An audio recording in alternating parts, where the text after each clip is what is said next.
Bonjour, donc nous continuons avec la personnalisation de la template.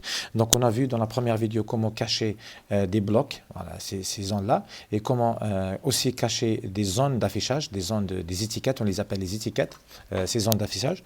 Alors maintenant on va voir comment modifier quelques éléments de chapitre. Par exemple, si je prends les éléments du chapitre 1, comment faire les choses, comment modifier. Donc on va voir par exemple pour les vidéos, etc.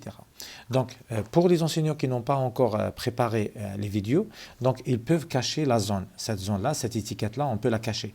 Donc je préfère ne le pas supprimer pour pouvoir l'utiliser après si on a envie. Bien sûr, vous allez l'utiliser en modifiant cette playlist ou bien cette vidéo par votre propre vidéo. Donc on va faire ici cacher la section et comme ça les étudiants ne peuvent pas le voir. Voilà, très bien. Donc, comme j'ai dit tout à l'heure, si vous voulez vérifier l'effet de cette action, ici c'est indiqué que c'est caché, mais en cas où vous voulez voir qu'est-ce que voient les étudiants dans votre cours, quels sont les éléments qui seront visibles, donc vous allez juste prendre le rôle étudiant, students, ici, et du coup, vous allez voir comment ça va apparaître votre cours pour les étudiants. Vous remarquez ici la mention soyez les bienvenus, welcome. Welcome, ici, elle n'est pas affichée. Voilà, ici, donc je vais voir le chapitre 1, et du coup, le chapitre 1, il ne contient pas la section vidéo. La section vidéo, elle est cachée, j'ai laissé uniquement la section PDF qui est affichée.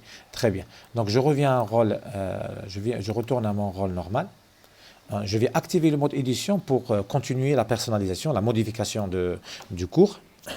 Très bien. Donc, moi, je préfère afficher la mention Welcome. Vous pouvez la remplacer après. Aussi, donc je vais l'afficher, très bien. Je reviens au chapitre 1. J'ai caché la vidéo, très bien. Maintenant, c'est le PDF. Comment changer le PDF? Comment changer le contenu du PDF? Donc, vous pouvez prendre votre propre PDF, ok, et vous allez le modifier. Donc, comment faire? Vous allez modifier la ressource fichier. Vous allez modifier la ressource fichier.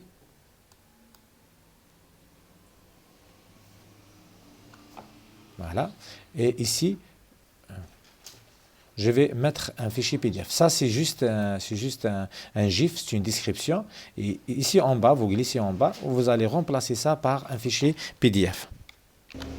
Donc ici, je vais supprimer l'ancien contenu, je vais supprimer l'ancien fichier. Donc en cliquant sur le bouton droite sur le fichier, ou bien sûr, vous cliquez directement sur le fichier, vous faites supprimer. Et par la suite, vous allez ramener un autre fichier ici. Je vais glisser un autre fichier ici, dans cette zone. Voilà, je vais glisser maintenant ce fichier-là, le chapitre 3 par exemple, ou bien chapitre 1, comme vous voulez, et vous le mettez. L'avantage ici, c'est quoi? C'est que à chaque fois que vous modifiez ce fichier, ou bien à chaque fois que vous le mettez à jour, il y a une option ici qui est activée pour les fichiers, donc ce type de fichier.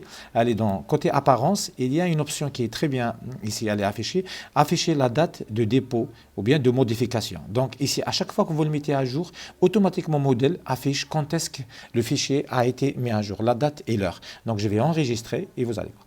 Juste avant d'enregistrer, il y a aussi le mode affichage. Ici, j'ai fait intégrer. Intégrer, ça veut dire quoi? Ça veut dire lorsque je clique sur les fichiers, il va m'ouvrir le fichier à l'intérieur de modèle. Il ne va pas le télécharger, il ne va pas provoquer le téléchargement.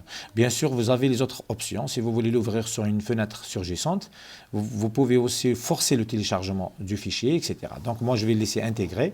On va voir qu'est-ce qui se passe pour les étudiants. Premièrement, il faut vérifier, il faut remarquer qu'ici, il affiche, je vais zoomer un petit peu, il affiche la date et l'heure de modification. Donc ici, déposé aujourd'hui le 13 mars. Donc ça, c'est un. Deuxièmement, on va voir comment il va se comporter lorsque je clique sur le fichier. Lorsque je clique sur le fichier, il va l'afficher intégré, c'est-à-dire il va l'afficher à l'intérieur de modèle. Voilà. Donc on veut voir comment ça va faire pour l'étudiant. Donc je vais revenir je vais prendre le rôle student, voilà, je vais faire student ici. Maintenant, l'étudiant va aller directement au chapitre 1. Voilà l'avantage d'avoir un menu. Automatiquement, il va aller au chapitre. Vous remarquez qu'est-ce qu'il affiche pour l'étudiant.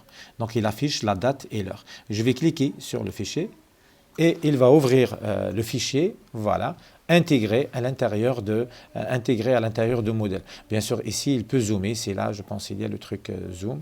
Okay. Donc, bien sûr, ça ne veut pas dire qu'on va interdire le téléchargement, mais je peux zoomer. Je vais faire F11. Ok, il zoome le navigateur.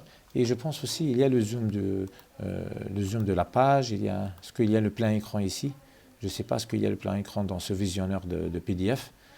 Voilà, je ne sais pas, mais ce n'est pas important. Voilà, donc ici je peux revenir. Très bien. Donc ça c'est comment modifier le fichier PDF. Donc la prochaine vidéo, on va voir comment modifier le forum, etc.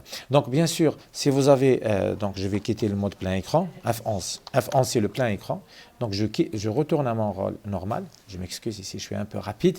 Activer le mode édition. Maintenant pour les autres zones qui ne sont pas prêtes pour le moment, donc on ne va pas les supprimer pour les chapitres. Ces chapitres-là, on ne va pas les supprimer. On va juste les cacher. Par exemple, j'ai envie de cacher le chapitre 2. Le chapitre 3 et ainsi de suite. Donc, je vais cliquer ici. Je vais venir ici. Je vais cacher carrément la section. Donc, il faut voir la section, elle démarre par ce trait-là. Donc, ça, c'est modifié de la section. OK, voilà. Donc, ici, je peux faire cacher la section. Du coup, tout le chapitre, il sera caché. Je vais faire chapitre 2 aussi. Voici le chapitre 2. Je vais cacher la section. Et comme ça, l'étudiant cacher la section. Et comme ça, toute la section sera invisible pour les étudiants et pour les visiteurs de cours. Donc voilà, ici, la section, elle est cachée. Ça veut dire que tous les éléments seront cachés. Ce n'est pas la peine de cacher un à un. La même chose pour chapitre 3, la même chose pour chapitre 2. Je peux les cacher. En attendant que je vais construire cette section, la section qui est dédiée au chapitre, je vais la construire après ou bien je vais la modifier. Voilà. Donc, la même chose pour les références bibliographiques, etc. Donc, j'espère que c'est clair. Donc, la prochaine vidéo, on va voir comment personnaliser le forum. Et si vous avez envie de modifier les photos aussi, comment les faire? Par exemple, comment ça s'appelle, cette animation GIF, comment la modifier? Donc, c'est bien comme ça de faire des animations, c'est attirant pour les étudiants, ça permet de remarquer. Et voilà, donc il y aura beaucoup de vidéos sur la personnalisation, puisque chaque fois, on fait un petit élément. Je ne vais pas faire tout dans une même vidéo, puisque ça devient plus compliqué. Donc, j'espère bien que c'est clair. Merci à vous et à la prochaine vidéo.